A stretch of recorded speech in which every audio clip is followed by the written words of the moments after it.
اللہ تبارک و تعالی کے جو نیک بندے ہیں، جو انبیاء ہیں، صدیقین ہیں، شہداء ہیں، صالحین ہیں، پھر اس امت میں نبی پاک صلی اللہ علیہ وسلم کے صحابہ کرام، اہل بیت اطہار، تابعین، محدثین، مفسرین، رب تعالیٰ کے یہ سارے بندے وہ ہیں جنہوں نے اللہ کے دین کی بڑی خدمت کی۔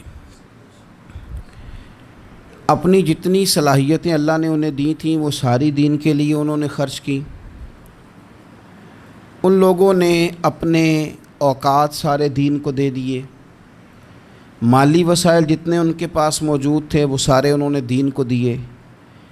تبلیغ دین، اشاعت دین، ترویج دین، تشریحات دین، کتاب و سنت کے ابلاغ کے لیے جو وہ کر سکتے تھے انہوں نے سر دھڑ کی بازی لگا کے وہ کام کیا۔ آج جو دین ہم تک پہنچا ہے تو یہ اس دین میں وہ جو مخلص لوگ تھے جنہوں نے صحیح معنوں میں جد و جہد کی تھی، یہ ان کی برکت ہے کہ دین کی تعلیمات اللہ کے فضل سے ہمارے پاس موجود ہیں۔ اللہ تبارک و تعالیٰ نا اپنے بندوں سے بڑی محبت فرماتا ہے،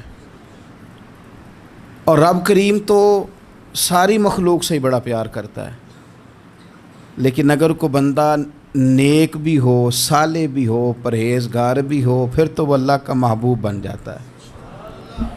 اور رب کریم کی یہ بھی منشا ہے، اللہ تعالیٰ کی یہ بھی رضا ہے کہ جس سے اللہ محبت کرتا ہے نا اس سے لوگ بھی محبت کریں۔ قرآن مجید میں اللہ کریم نے فرمایا ان الذین آمنوا وعملوا الصالحات سیجعل لهم الرحمن ودا، بے شک جو لوگ ایمان لانے کے بعد نیک اعمال کریں، رحمان لوگوں کے دلوں میں ان کی محبت پیدا فرما دے گا۔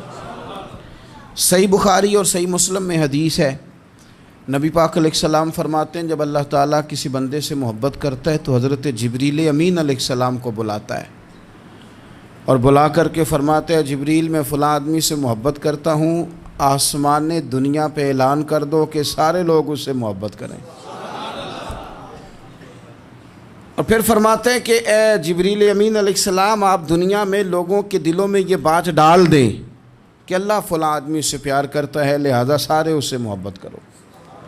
صالحین کا پیار دین کا بہت بڑا حسن ہے۔ بخاری میں، مسلم میں، کتب احادیث میں ایک پورا باب ہے کہ کسی سے محبت کرو تو اللہ کی رضا کے لیے، اور کسی سے بغض رکھو تو اللہ کی رضا، پورا باب ہے، ایک دو حدیث نہیں۔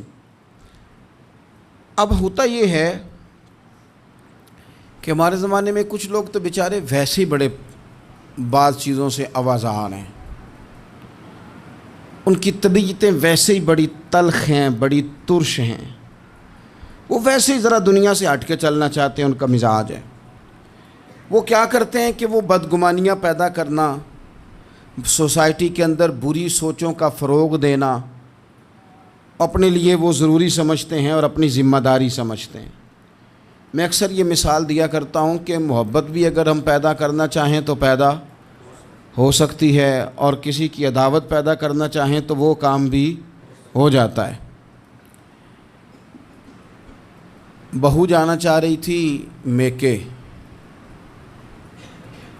اس نے اپنے شوہر سے یا اپنی ساس سے کہا کہ مجھے گھر جانا ہے۔ تو اب ایک پہلو تو یہ ہے کہ وہ شام کو بیٹا گھر آیا تو اماں کہتی ہے کہ پتر دیکھ، بیٹا نہیں چاہ رہا تھا کہ وہ جائے، تو اماں اس کی ذہن سازی کرتی ہے، کہتی بیٹا دیکھ تو ہر وقت اپنی ماں کے پاس رہتا ہے، باپ کے پاس رہتا ہے، بہن بھائیوں کے پاس رہتا ہے، تو بیچاری اگر 6 ماہ کے بعد 3 ماہ کے بعد تقاضا کرتی ہے تو اس کا بھی تو دل کرتا ہے نا اپنے ماں باپ سے ملنے کا۔ اب بچہ نرم ہوتا ہے، وہ شوق سے گاڑی نکالتا ہے، شوق سے چھوڑنے جاتا ہے، اس کے دل میں محبت فروغ پکڑ گئی۔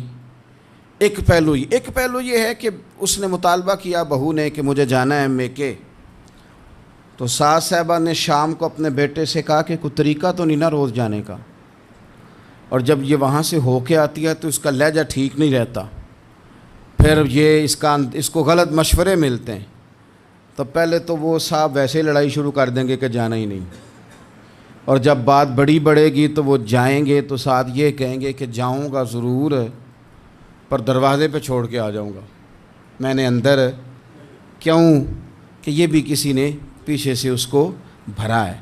آپ کسی بندے کے بارے میں بھی، کسی کے بارے میں بھی، ہمارے تمام جگہوں پہ اسی طرح ہی ہوتا ہے، دوستوں کی محفل ہو، تنظیمیں ہوں، ہمارے دفاتر ہوں، سب جگہ کچھ لوگ باقاعدہ کام کرتے ہیں نفرتیں بھرنے کا۔ او فلانا تم نے دیکھا کیا کر رہا تھا، ذہن بناتے ہیں، بندہ اس سے الرجی کھانے لگتا ہے، نفرت کرتا ہے، کچھ ذہن بناتے ہیں یار کتنا بھلا آدمی ہے، دیکھو کتنے وقت پہ آتا ہے بیچارہ، گھر میں اس کے کوئی اور ہے بھی نہیں پھر بھی چھٹی نہیں کرتا، وقت پہ آتا ہے۔ تو یہ ذہن سازی نفرتوں کے بھی لوگ کرتے ہیں، محبتوں کی بھی۔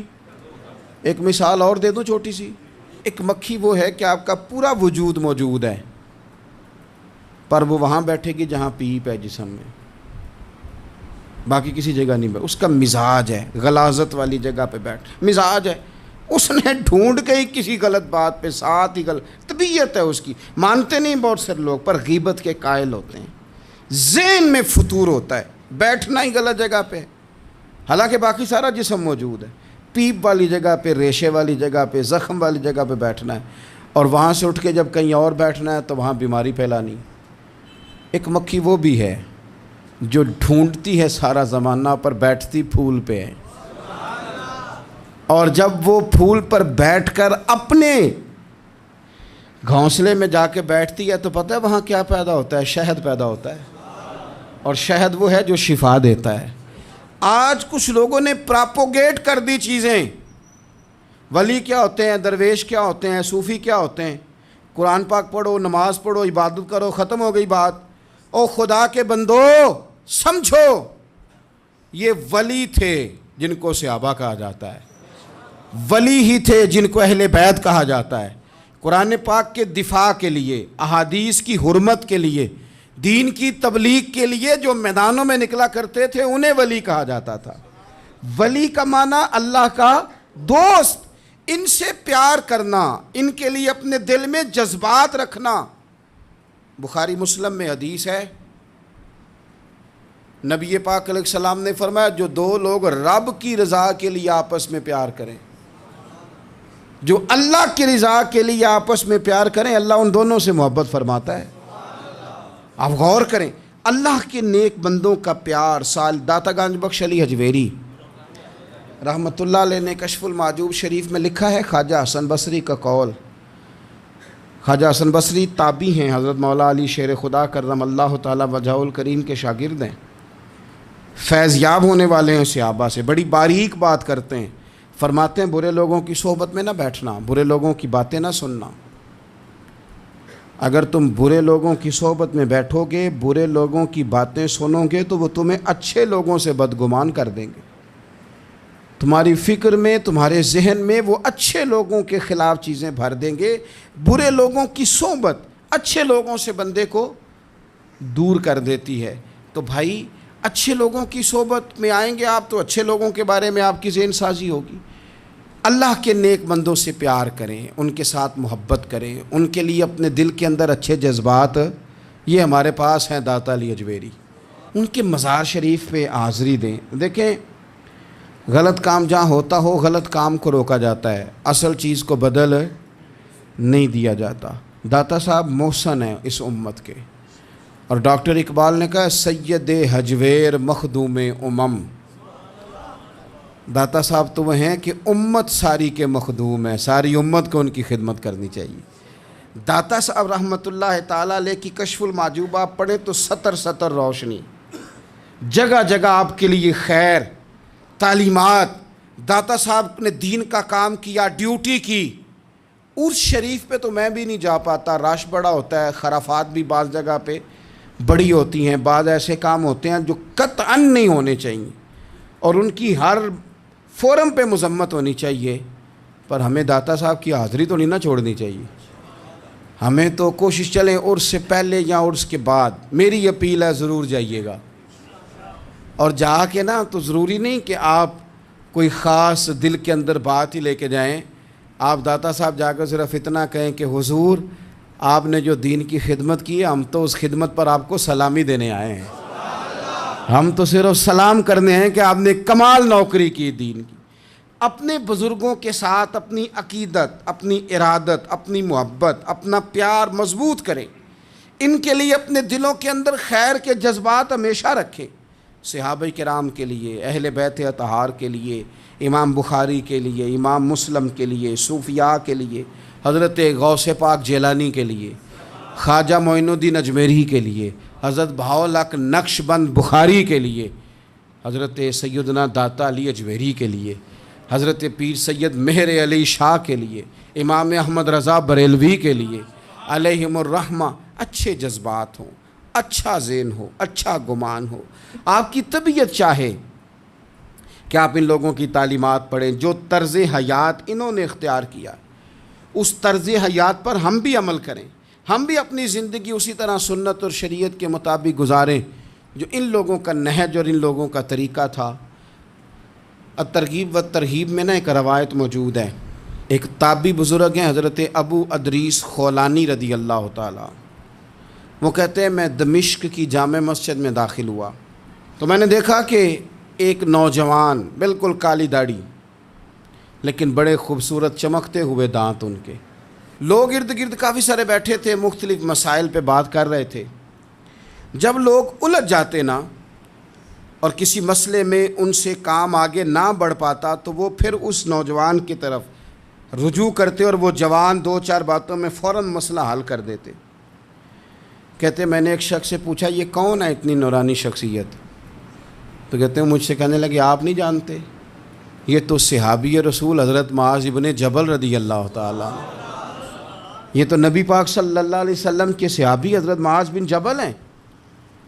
کہتے ہیں میری طبیعت نہ لگ گئی ان کے ساتھ، میرا ان کے ساتھ دل کا لگاؤ ہو گیا، محبت ہو گئی، شوق ہو گیا۔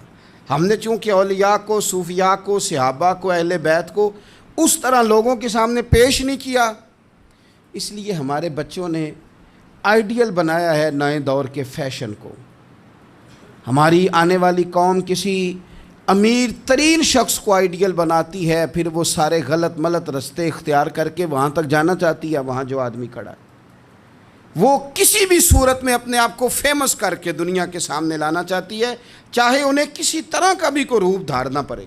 یاد رکھ لیں اور سمجھ لیں اس بات کو، اگر ہم ان لوگوں کی سیرت کو، سوانے کو اپنے گھروں تک لے آئیں تو آپ یقین کریں کہ ہماری نسل کے بچنے کا بہت بڑا یہ ذریعہ بن جائے۔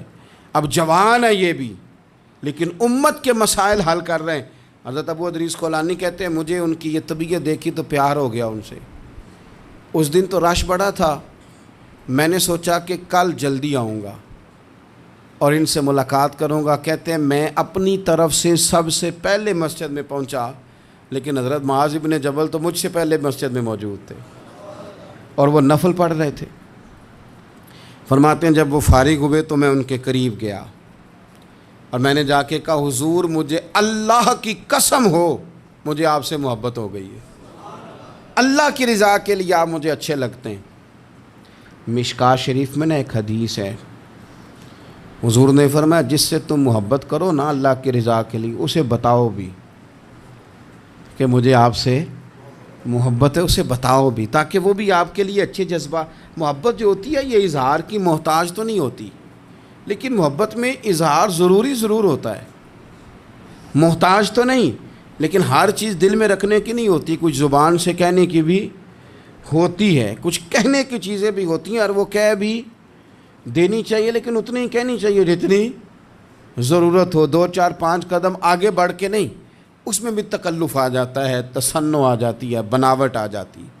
فرمایا حضور مجھے اللہ کی قسم مجھے آپ سے پیار ہے۔ تو حضرت معاذ بن جبل مسکرائے اور مسکرا کے فرمانے لگے کیا کہا تم نے؟ کہا حضور اللہ کی قسم آپ سے پیار ہے۔ فرمایا پھر سوچ کے کہیے۔ کہا اللہ کی قسم آپ سے پیار ہے۔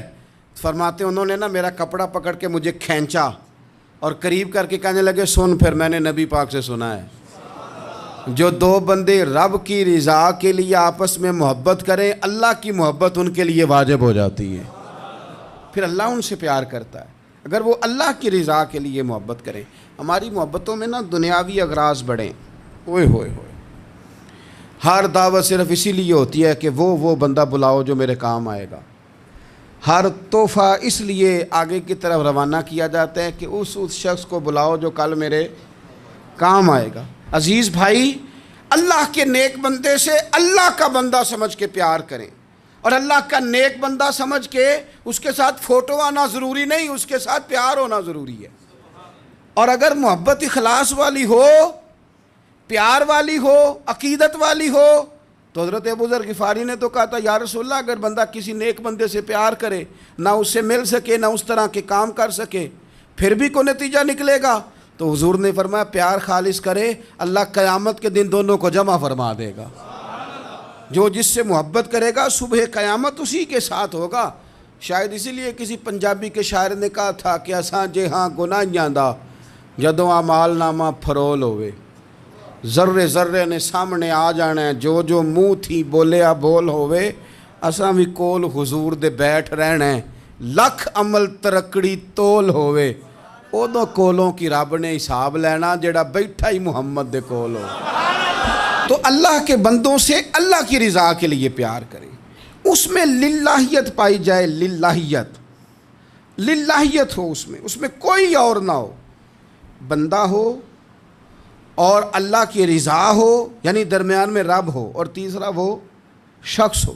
رضا الہی جب مقصود ہو پھر شکوے بھی پیدا نہیں ہوتے، پھر شکایتیں بھی پیدا نہیں ہوتی، پھر اپنی مرضی کے بندہ جملے بھی نہیں بیان کرتا، پھر کسی جگہ کوئی تکلف بھی اس میں نہیں پایا جاتا. تو خالصۃ لوجہ اللہ تعالی آپ اللہ کے بندوں سے محبت کریں، اور خاص ان کے لیے جذبات پیدا کریں. آپ کی طبیعت میں خاص جذبہ ہو، خاص شوق ہو، کسی پراپوگیٹ کرنے والے کے کسی پراپوگنڈے کا شکار نہ ہو.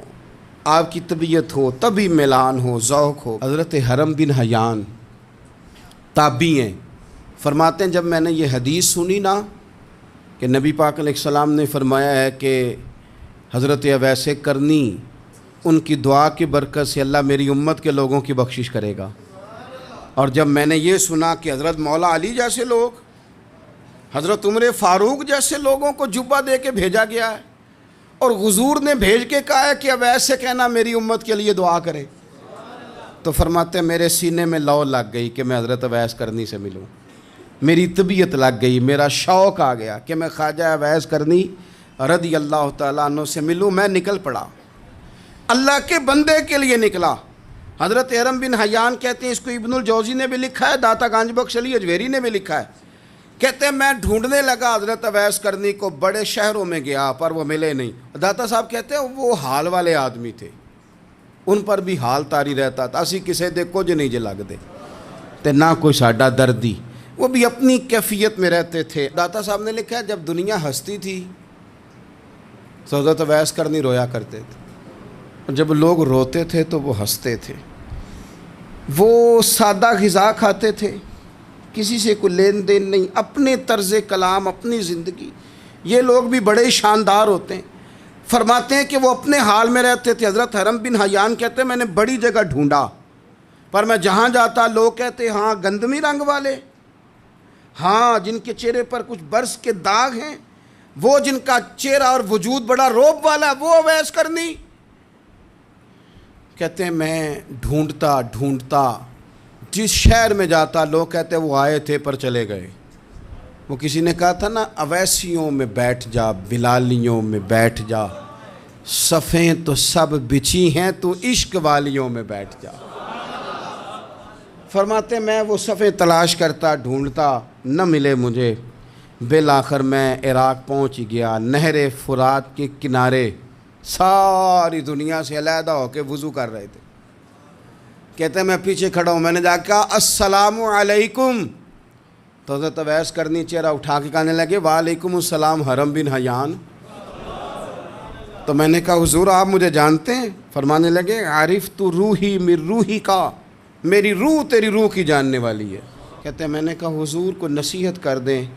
تو فرمانے لگے پہلی نصیحت تو یہ ہے کہ آج کے بعد مجھے ملنے نہ آنا، میں نہیں پسند کرتا، میں تنہا رہنا چاہتا ہوں، مجھے نہیں شہرت اچھی لگتی، میرا نہیں دل کرتا لوگ میرے پیچھے بھاگیں، آج آیا ہے آج کے بعد نہ آنا، بس چھوڑ دے مجھے میرے حال پہ، میں اپنی زندگی اپنے حساب کے مطابق گزارنا چاہتا ہوں، تو آج کے بعد نہ آنا۔ اور پھر فرمانے لگے اگلی نصیحت یہ ہے کہ جو رب نے تجھے دے دیا ہے نا اس پہ راضی ہو جا، اگر اس پہ راضی نہیں ہوگا تو تکلیف میں رہے گا۔ فرماتے میں نے پھر کہا میرے لیے دعا کر دیں، تو انہوں نے ہاتھ اٹھائے، کہنے لگے یا اللہ میری اور اس کی جنت میں ملاقات کرا دینا۔ تو انہوں نے چہرے پہ ہاتھ پھیرے اور فرمانے لگے اب تو جا، میں کوشش کروں گا تجھے دعاؤں میں یاد رکھوں، تو بھی کوشش کرنا مجھے دعا میں یاد رکھنا۔ فرماتے ہیں یہ کہتے کہتے نا وہ رستہ بدل گئے، اور گلی کا کونا وہ جب مڑے تو پھر میں ڈھونڈتا رہا، دوبارہ زندگی بھر ملے نہیں، لیکن میرا پیار سچا تھا، وہ مجھے ویسے تو نہیں ملے پر خواب میں کئی دفعہ مل جاتے ہیں، اور خواب میری وچ بھی آیا ماہی تے میں پھر وہ گل وچ پا لئیاں باواں تے ڈر دی ماری اکھ بھی نہ کھولا کتے پھر بچھڑ نہ جاواں۔ فرماتے مجھے محبت ہو گئی، خواب میں زیارت ہو جاتی۔ اچھے لوگوں سے پیار کریں، اچھے لوگوں کی طرز اختیار کریں، ذہن کو جتنا مثبت کر سکتے ہیں، جتنا منفی خیالات سے دور کر سکتے ہیں اتنا کریں۔ اپنی اصلاح اسی وقت ہوگی جب آپ کسی اصلاح والے کے قریب بیٹھیں گے، اچھے لوگوں کی سنگت اختیار کریں گے، اچھے لوگوں کی طرف آپ سفر کریں گے، پھر آپ محسوس کریں گے کہ بڑی ساری آسانیاں اللہ تعالیٰ نے ہمارے لیے پیدا کی ہیں۔ رب تعالیٰ ہمیں سمجھنے کی توفیق عطا فرمائے۔